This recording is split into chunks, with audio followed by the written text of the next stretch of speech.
Chaque fois que votre esprit sombre et se laisse abattre par les épreuves et les vicissitudes de la vie, vous perdez votre empire sur les puissances du mal. C'est-à-dire que vous êtes dominé par elles, au lieu de demeurer au-dessus d'elles, en Dieu. Chaque fois que vous vous placez au point de vue terrestre et que vous pensez comme les hommes pensent, que vous parlez comme ils parlent, que vous regardez comme ils regardent, vous vous placez au-dessous des puissances des ténèbres. Votre empire sur ces puissances dépend de la position que votre esprit prend vis-à-vis d'elles. Position qui est la demeure avec Christ en Dieu, et dans laquelle seul nous pouvons connaître les vues de Dieu, les pensées de Dieu, ses voies et ses plans. Vous pouvez être tellement pris par les choses terrestres que votre esprit ne peut pas s'élever au-dessus d'elles. Le diable sait cela, et il déverse les choses terrestres sur vous, pour vous tenir à leur niveau. Alors vous sombrez et vous ne pouvez plus vous élever au-dessus d'elles quand vient le combat.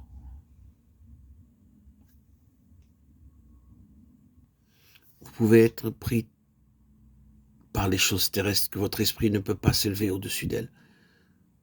Le diable sait cela, et il déverse les choses terrestres sur vous, pour vous tenir à leur niveau. Alors vous sombrez, vous ne pouvez plus vous élever au-dessus d'elles quand vient le combat.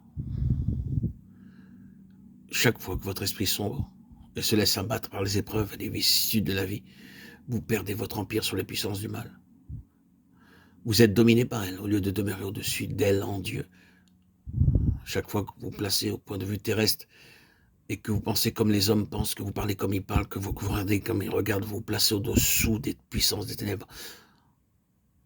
Vous pouvez être tellement pris par les choses terrestres que votre esprit ne peut pas s'élever au-dessus d'elles. Si vous devez être un vainqueur, il faut qu'il y ait quelque chose à vaincre.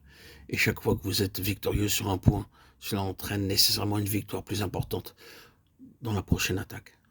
Aussi, si vous êtes victorieux aujourd'hui, vous aurez demain quelque chose de plus grand à vaincre.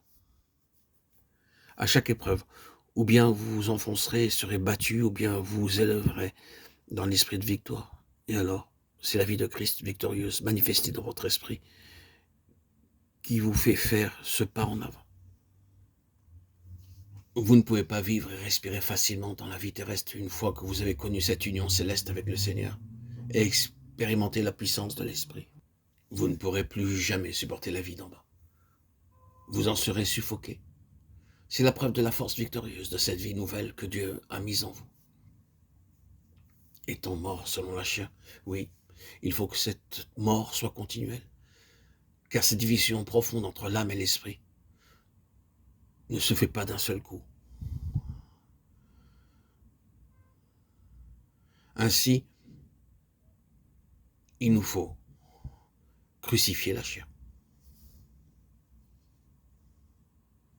faire mourir le corps charnel en marchant selon l'esprit.